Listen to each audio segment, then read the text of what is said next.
Buckle up, ladies and gentlemen. We're about to begin our descent into a dungeon. And you're flying with me, so there's probably going to be a little turbulence. In 1974, Gary Gygax and Dave Emerson invented the game of Dungeons and Dragons. To them, surely what seemed a significant task. They worked at it for years. They thought a lot about it. And see, these two nerds from Wisconsin just wanted to play in Middle-earth, where Tolkien had created this rich world with 4 great books that they had read probably multiple times. And they wanted to be able to live like Aragorn, play as Gimli, play through Frodo's adventure, and so they created Dungeons and Dragons. For all of those around them, I'm sure it seemed like a complete and total arbitrary waste of time. Time. In 2025, Time magazine would claim on their cover that Dungeons and Dragons was the game that changed the world. I know that it certainly changed mine. And now as a teacher, I can bring this game to kids, and I watch it change worlds over and over and over again. See, Dungeons and Dragons is a tabletop role-playing game. It's played with books. It's not a video game. Dungeons and Dragons makes video games, but by and large, it's played with text. This is the manual that you use to learn how to play it. And polyhedron dice. Many shapes, sizes, colors, all of the things that you can imagine. So, what is Dungeons and Dragons besides a game played with books and dice? Well, you assume a role. You become a character. And just like within Middle-earth, you have hobbits and elves and dwarves and humans and half-elves and all the things from fantasy that have been built into our world since that day. You also get to choose what character class you want to be. Are you going to be a holy, righteous, and annoying paladin who always has to do the right thing? Super annoying. Are you going to be the even equally annoying bard that is always looking for the tavern to play your favorite song and the party's like, oh. Are you going to be the sneaky rogue? Also kind of annoying. Picking pockets, opening locks. Truly, truly important though. Do you want to be a wizard and weave magic and change reality, charming people or making illusions? Would you like to be a barbarian and use your inner rage to take down your enemies or save your friends? Do you want to be a ranger and live on the fringes of society and tame animals? Or do you want to be a druid and change into them? This is Dungeons and Dragons. I have found that Dungeons and Dragons is one of the most powerful educational and therapeutic tools that exists in our world today. So before we go further, we have to go back to time. Moments in our life pass like sand in the hourglass. And so many of us think about how we would like to go faster. We're watching the grains of sand, we're like, get to Friday, get to summer, get to my vacation, get to my wedding, whatever it is. And we're like pushing that sand through the thing. And yet when we do that, we fail to realize that each grain of sand is special. And sometimes we do. And we reach out and we grab one to hold on to it, and then all the other sand runs around our hand. And eventually we know we have to let go. But when we do that, sometimes we hear this plunk. And it may be years later when we look back at the bottom of that hourglass and realize that the grain of sand that we maybe didn't notice as it was going through was truly significant. It turns out there's nothing insignificant. And I could have never imagined the significance of my 10th year on Earth. See, Wizard Santa arrived in 1989, and with him he brought Dungeons and Dragons. Now, this wasn't a gift from my parents. It was actually a gift from my brother by proxy. His friend Ben had gone to private school from our sleepy little town, and he came back for Christmas break with this game. He was 14 and I was 10. And he said, hey, I know that you would really like this game. Can I teach it to you? Well, I was a very creative young boy, and at 10, in 1989 on a farm, there was nothing to do. I was like, teach me how to play the game. So he took this task of mentorship.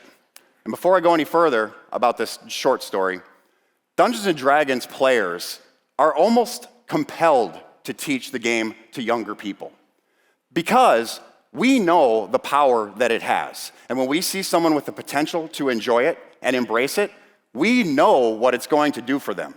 And now this is something that I can see over and over and over again in my wonderful life. So I go over to Ben's house, into the basement, of course. Where else are you going to learn how to play Dungeons and Dragons if not a basement? And I remember the wood stove was rolling, and I go into his room, and he's got all these hand-drawn maps, and they're beautiful. He was so good at it. And he's got this pile of polyhedron dice. I had played Monopoly and things. I was familiar with the 6-sided dice that everybody's seen. I could not imagine what all these dice were for, all the colors, shapes, sizes, opaque, transparent. Well, it turns out they were only for everything. See, because Dungeons & Dragons is just like a really great lesson designed by a teacher. It is memorable, meaningful, and magical. So if you think about this from a teacher's perspective, this should make a lot of sense. Will they remember it? Can they use it? And will there maybe be this little sprinkle of something that comes back to them years later in their life, where they're like, aha, that's when it happened. So memorable. Science tells us that memory is the most able to be retrieved when we do something together. We remember the people, the places, the smells, the sounds, the experience. And we can withdraw that memory anytime we want. Funny irony, when you fight a monster or complete a quest in Dungeons & Dragons, you get experience points, okay? That's how you level up. So the memories created in D&D are so profound that if you were a fly on the wall and you heard a couple of D&D nerds talking about one of their sessions, you would think that what you're hearing might have actually happened, because they were recalling it with such fidelity. You did this, and then I did this, and then the monster did this, and you would think it was real until you heard monster. And you're like, okay, well, they're clearly not talking about real life. But the point is, we go to this place in our mind together. And I would argue that when you create a shared fantasy, you are actually manifesting some sense of reality. And those memories last a lifetime. So at the age of 10, I would seek to teach all of my friends how to play Dungeons & Dragons. And this would be a theme throughout my entire life. Either you already knew how to play D&D so we can be friends, or hey, we're friends, you better learn how to play D&D. By the time I got to high school, as kids age, darkness often arrives in many forms. And for me, it did as well. And I experienced a pretty profound trauma that took a little getting over. And my friends and I, at 17 and 18 in our junior and senior year, created characters that were not good people. And we were basically enacting our revenge upon a world that we felt didn't care about us. Here's the great thing about this. We were safe. We could purge this feeling that we had in total safety, in a basement. Yeah, it's true. So this would be important much later on when I would be able to identify children who had problems, and I would have a tool to help them. See, because D&D is meaningful and so is true friendship. And I've seen more true friendships form from this game than any other thing that I can think of in my life. See, meaningful things have use. You don't just remember them. They have a use. And I can't think of anything more useful than true friendship. And besides this, D&D harbors a myriad of useful skills. Academically, it is almost a perfect tool if used properly. Everything from research to recursive math, reading a map, you name it, it's in there. I've studied it, it's there. And it's very effective. Definitely meaningful to my students. So high school ends, we gotta go. And I went to college to become a wizard because, why not? That's what I saw in my mind. And so we're trying to make our connections. It's our first 3 weeks or so of school, and I was on the first floor of the dorm, and everybody that lived there was really, really cool. But I was missing that connection that I had with my friends from high school. And one day I'm walking down the hallway and I hear do-do-do-do-do-do-do-do-do-do-do-do coming from a room. I'm like, I think that's Nick, one of the 3 Nicks. Do-do-do-do-do-do-do-do-do-do-do-do. And I peek my head in the door and I'm like, what's up, Nick? What's up, man? And I see for the first time, he's playing, I see for the first time a player's handbook on his coffee table. I was like, dude, do you play Dungeons & Dragons? Do-do-do-do. Oh, yes, I do. Do you play Dungeons & Dragons? Dude, Dungeons & Dragons is my probably favorite activity. Well, I think you should come in. So to make a long story kind of short, we formed a party out of people from the dorm floor and friendships from the past, from his past. And we would create the Black Lotus Pirates. And for 2 years of college, we were the scourge of the Sword Coast as we would go on all kinds of adventures. So now, this is true friendship. And these friends of mine are friends now 26 years later. Our children are friends. Our wives are friends. We go to barbecues together. We go to campouts together. I can think of few things more meaningful and powerful than that. And this is what D&D really does. And now I get to tell my students as they leave me forever out into the world, especially the kids that really loved it, you'll never have to look for friends. All you have to do is look for polyhedron dice or a player's handbook, and you will know that you have found your intellectual peers. Pretty significant. So it gets weirder. I went into my educational study portion of college, and all the things they were teaching me to be a great teacher were super familiar. Differentiation, scaffolding, student-centered, manipulatives, visual aids, all this stuff. And I was like, why is this all so familiar? Oh, okay. You see, as a dungeon master, you're the storyteller. You're responsible for delivering the quest to the party, your players. It's exactly the same thing as being a teacher. You want it to be engaging, you want it to be meaningful, you want it to be cool, you want it to be memorable, meaningful, and magical. It's too simple. So with this in mind, I said, I'm gonna become a teacher. And I did. I had just discovered that not only was Dungeons & Dragons memorable and meaningful, but it was in fact magical. See, magical is something that transcends our normal human experience. It's that aha thing that we don't recognize in the moment often. And it'll be years and years and years later when we're like, holy smokes, had this not happened in 1989, I don't know who I would even be, and all the lives that have affected and changed by this thing that happened. It's the grain of sand. I had to see if I was right, though. So I was teaching, and I was going to implement Dungeons & Dragons. So my wife and I would move to Houston, and we're teaching in a Title I school, the real deep end of the pool. Lots of poverty, crime, broken families, that sort of thing. And we started a club right away in my 9th grade center, and for 2 years we watched data soar from that club. It was really incredible to watch the growth that happened almost immediately when kids were playing this game. So in my 3rd year, I became department chair, and I asked my team to identify 4 individuals from their English classes that they thought Dungeons & Dragons could help, and I was going to pull them for an intervention period 3 times a week for an hour. And they did, and I did. I'm going to tell you that if you have a child with ADD, Dungeons & Dragons, I've seen help kids with ADD over and over and over again. It almost makes them specialists. And then they become proud that they can be a specialist at something, and they're still a little malfeasant and maybe slightly annoying at the table. But guess what? They've got friends there with them that say, hey, buddy, squirrel, squirrel, squirrel. And they learn these social cues and also have a mode to enhance their mind with brilliance. If you have a child with autism, by God, please find a way to get Dungeons & Dragons in their life. You will be amazed at the transformation that Dungeons & Dragons has on autistic children. They're almost drawn to it in a way that I still don't quite understand, but I've seen this now 6 times in my career where a child with autism who could not communicate with you is able to communicate through a character with great fidelity. I have seen Dungeons & Dragons fix kids with reading disabilities so bad, hey, guess what? I have dyslexia and I'm an English teacher. Guess how that happened? I played a lot of D&D. Because D&D has the cycle, reading, writing, listening, and speaking.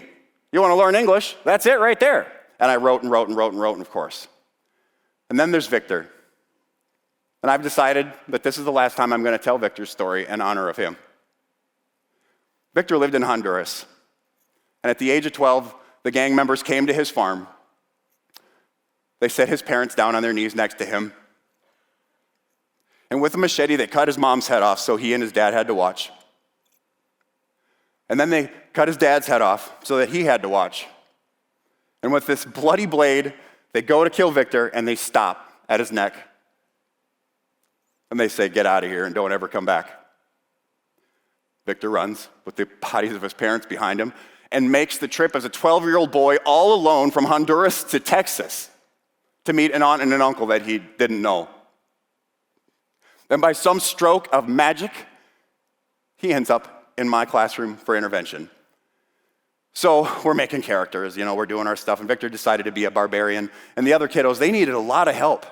But Victor, whose teachers had told me was disengaged, disinterested, would sleep in class, never said a word, and if they ever got him to write something, he would write about how he wanted to go back to the tree in the back of his farm and hang himself so he could be with his parents. And then we would play, and Victor would say, I would like to rage. The softest, gentlest kid.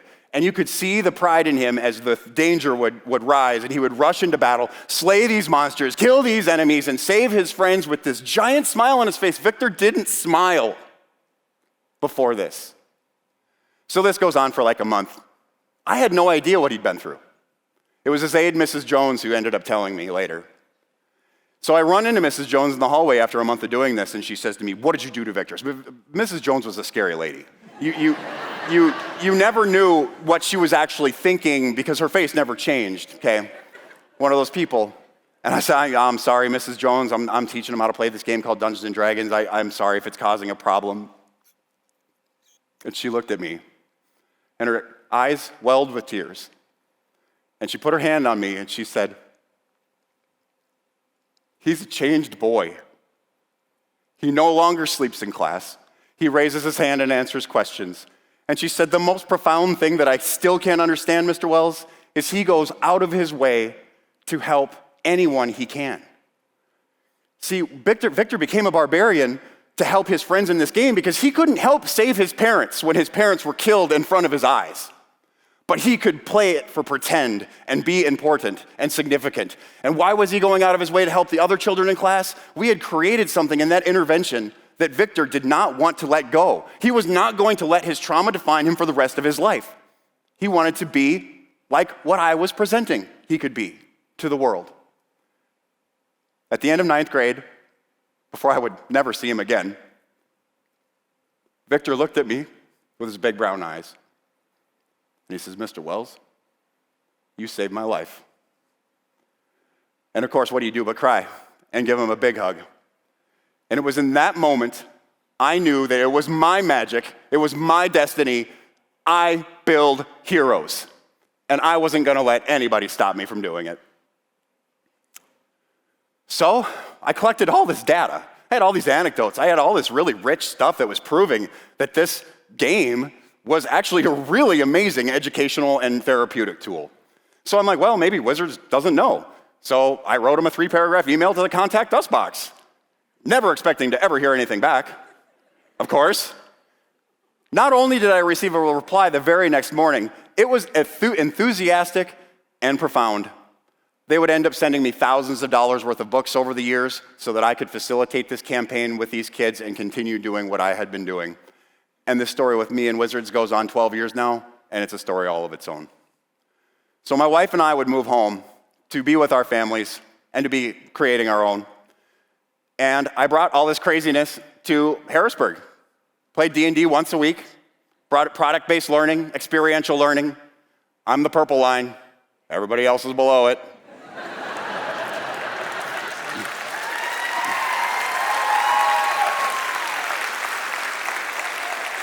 Because you see, growth is the measure.